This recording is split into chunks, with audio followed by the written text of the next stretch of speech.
Welcome to the Startup Grind. Were those first key hires that you made? Mm-hmm. The way I understand it is they're quite critical. Is that right? Yeah. Because I've heard another guy that was sitting there. I can't remember who it was now, but was talking about you don't want it to be a point where you come into work on a Monday and you don't know who the hell is in the place. Sure. So how do you balance getting big but not too big too quickly, if that makes sense?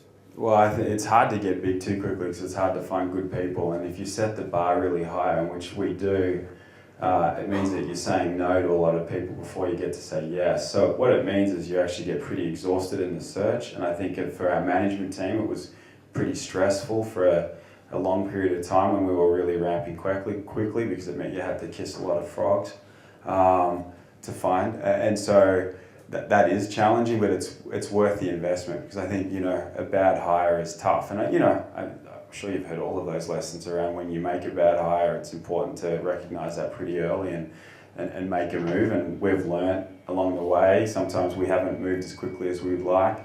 We're lucky we haven't made many bad hires, and I think that's because we put a lot of effort into the process.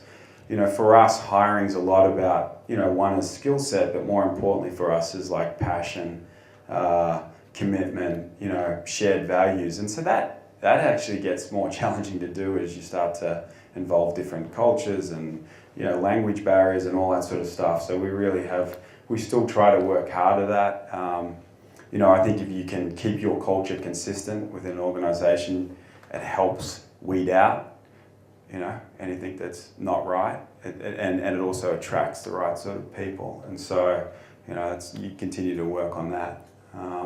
And take your time. I think, for us, one of our really key hires was our CMO, Jeff, in San Francisco, and that search took us 6 months.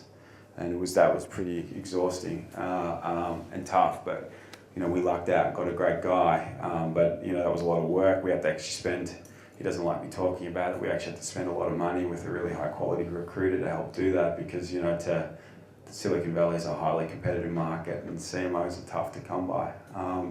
And so, we're lucky in that the core group, Jason and Lachlan and the guys that we have, a lot of our developers are still with us from day one. And so, in fact, all of them are with us. And so it means that we've actually been able to grow within.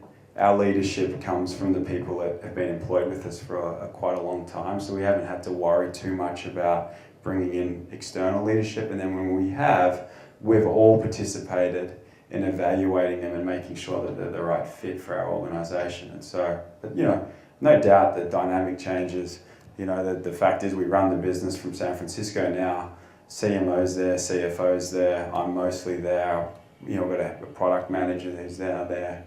And so that, I'm not, that also creates some growing pains because, we kind of, for a long time, everything was here and it was a tiny office in San Francisco and then we slowly grew it. And, now we've got actually a larger office in San Francisco than we do in Australia. But, you just work through it, get better at it. And, we're pretty pleased with how everything's going.